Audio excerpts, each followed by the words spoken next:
Let's suppose that you are studying a martial art, and the style that you are learning teaches you to punch with the second and third metacarpophalangeal joints. So these two knuckles.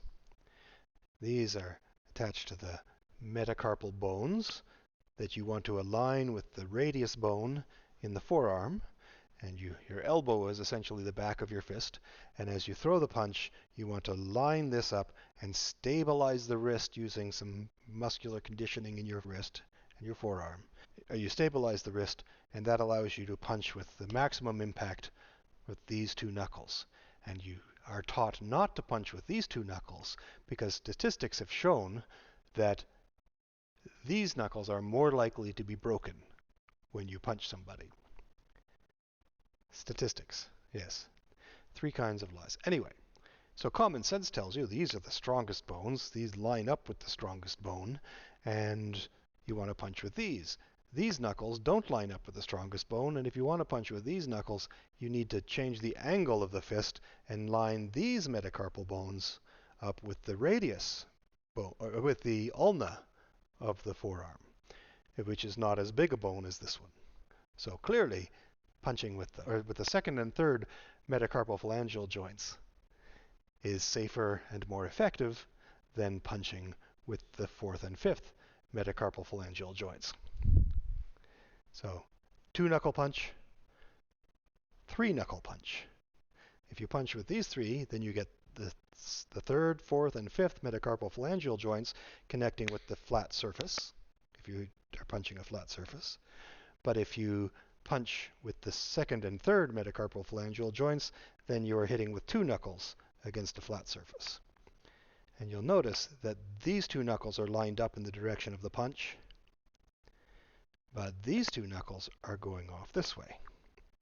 So what happens if, after doing knuckle push-ups and wrist exercises and punching a makiwara board or punching a wall or punching marble blocks or whatever you do to condition these bones to make them stronger and impervious to pain, and you practice stabilizing the wrist so that you're only punching with these two, and you make a fist like this with only these two knuckles lined up.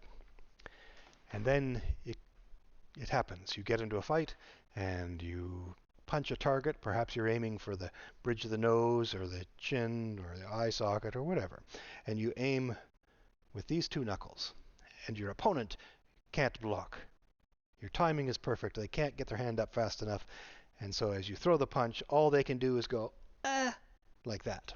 And their chin is replaced with the corner of their head, their forehead. So another good target. Or maybe you'll get right in the middle of the forehead like that. But you don't end up hitting with these two knuckles. You miss with these two knuckles, and you end up hitting with these two knuckles instead. And again, these two knuckles are facing in the wrong direction, and the wrist doesn't stabilize that very well, and so the wrist may sprain or these bones might break. Sometimes this knuckle ends up getting put right back here.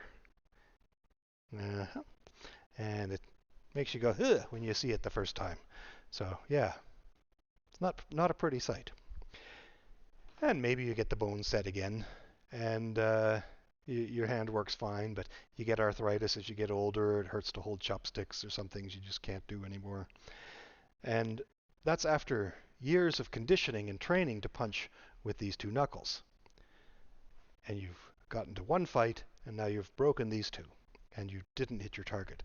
That's what you might call a poor return on investment for punching. Now, there are other ways to think about punching, but if you want to punch with one knuckle or two knuckles or three knuckles or all four knuckles, there are things you can do to protect your hand. One is to wrap your hand with wraps that boxers use to basically tie their bones together so they don't go off in all directions, and stabilize the wrist so that the hand stays lined up with the forearm in the way that you want it to be. And wrapping is quite a science, so you get somebody who's really good at wrapping your hands to do all of your hand wrapping if you're a boxer, if you're competing in the ring. And then you put on a 14-ounce glove or a 16-ounce glove, big glove, nice padded glove that some people actually think is there to protect your opponent so that you don't mess their face up so much. That's not what the gloves are for. The gloves are there to protect your hand so you don't hurt your hand as much, and it allows you to punch a lot harder than you would be able to if you were punching with an old-fashioned bare knuckle boxing match. Well, old-fashioned Marquess of Queensberry boxing matches would go for many rounds. Watch The Quiet Man. I think it's a John Wayne movie. Anyway, yeah, the fight can range all over the countryside. It could go for 80 rounds or 100 rounds, but you're not going to be punching like Mike Tyson does with wrapped hands and good gloves. Now, I wouldn't want to be punched by Mike Tyson if he's not wearing gloves or wrapped hands. But anyway, no, that would be foolish. But you can punch a lot harder and a lot more often and a lot longer if you have your hand wrapped in a glove. So, if you're training for self-defense, you're training for bare knuckle. And that means that you want to be able to connect with this bone, or this bone, or this bone, or this bone in the most appropriate angle. So you might do what is sometimes called, I sometimes call it a three-knuckle punch. Some people call them a pure fist or something like that. I've heard that once before. But no, I talk about two-knuckle punches or three-knuckle punches. But really, if you're thinking about Tai Chi principles, and we've spoken before about the centripetal tensile geodesic with the low shear modulus, then really you're punching with one knuckle.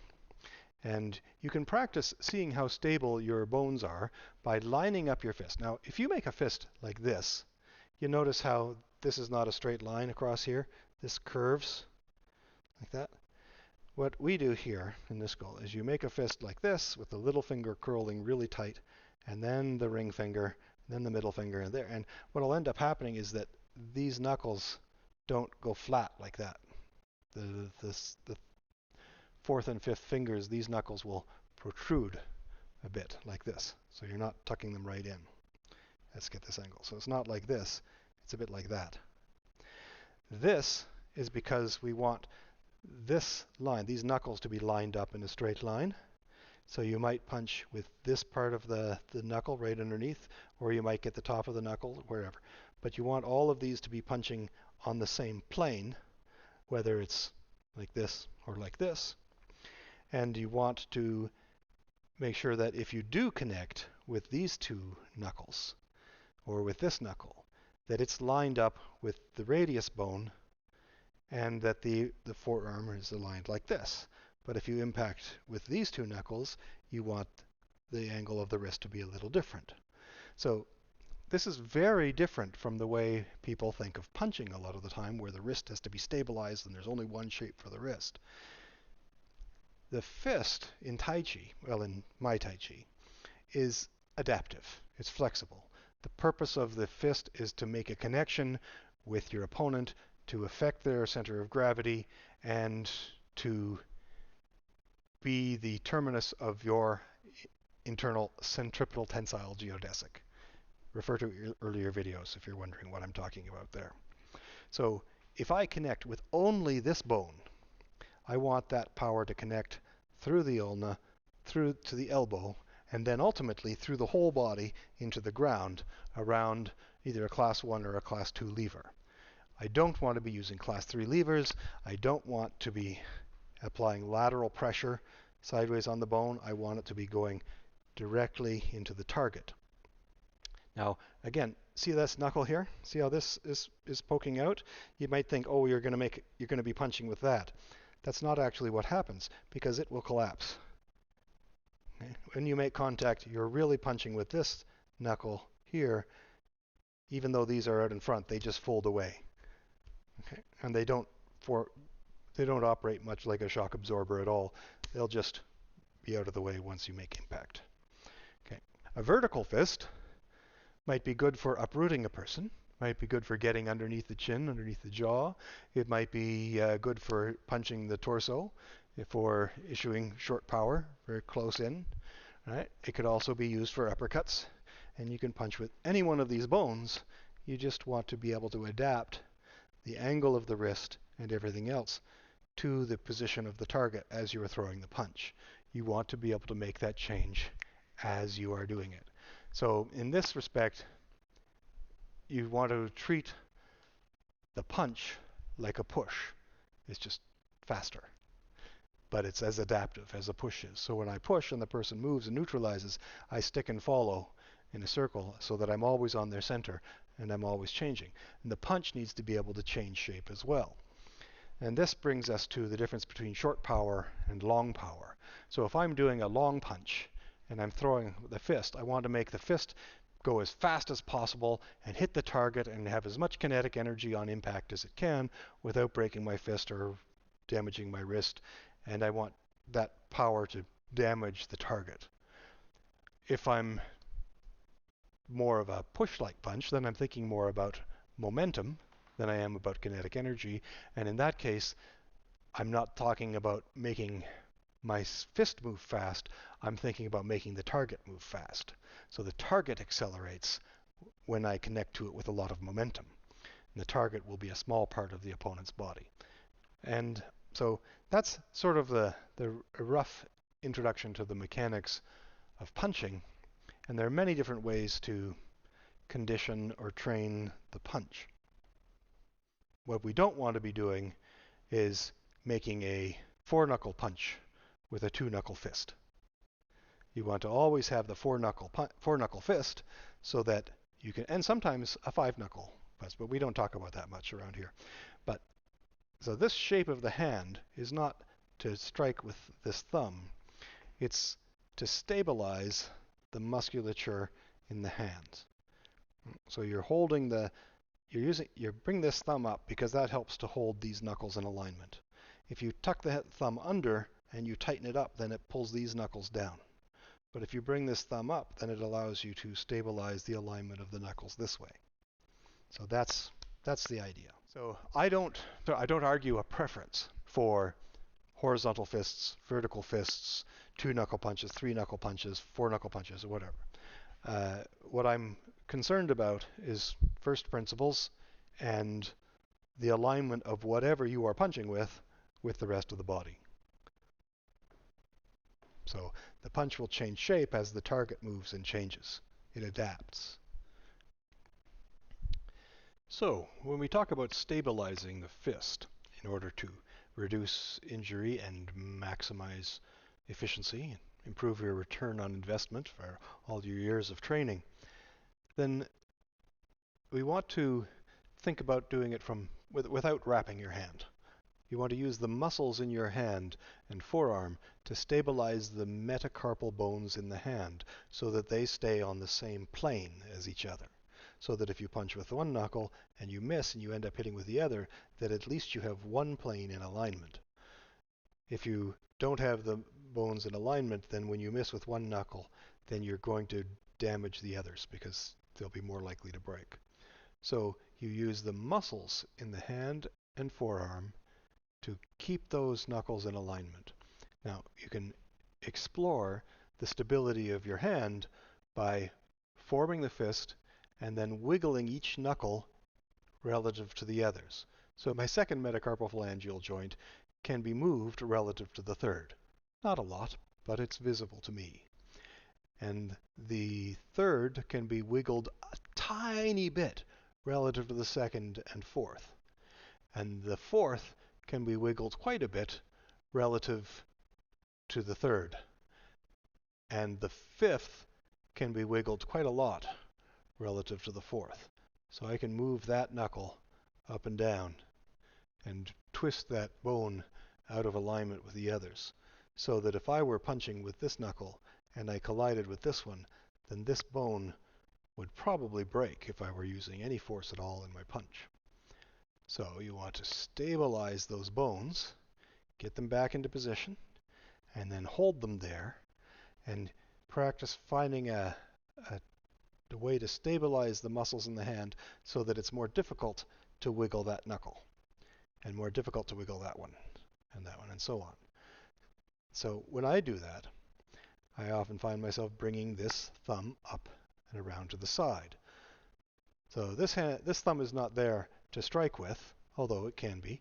It's there to stabilize the fingers and to create a tension that holds the fourth and fifth metacarpophalangeal joint in place. So by having my thumb up, then it's more difficult to wiggle the little finger, and more difficult to wiggle the fourth as well. So there, that's stabilizing the joint. This works for vertical fists, horizontal fists, and what have you. Again, I don't have a preference when I'm teaching for one type of punch or another, but I do encourage people to keep their knuckles lined up like that.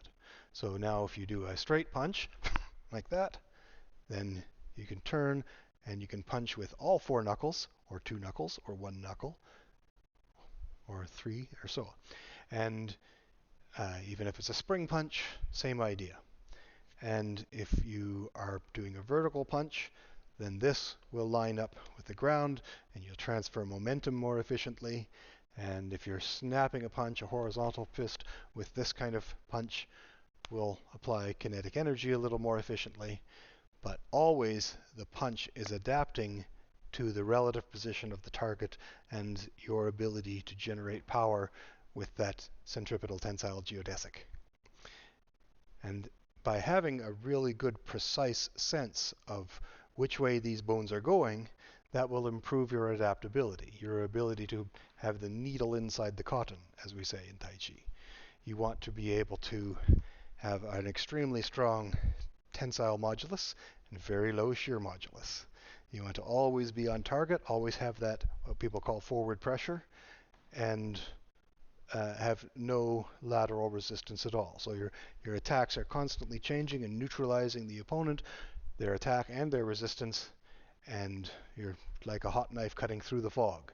And you can punch quickly, like that. You can have all your back fists and uppercuts and hammer fists and all that stuff, applying momentum with kinetic energy, with good class 1 and class 2 levers, like that. That way, hopefully you'll improve your return on investment, reduce the chances of injuring your hand, and shorten the conflict as much as possible. Good. In the next video, we'll talk about the Tai Chi form and how it relates to striking. Very good. More practice.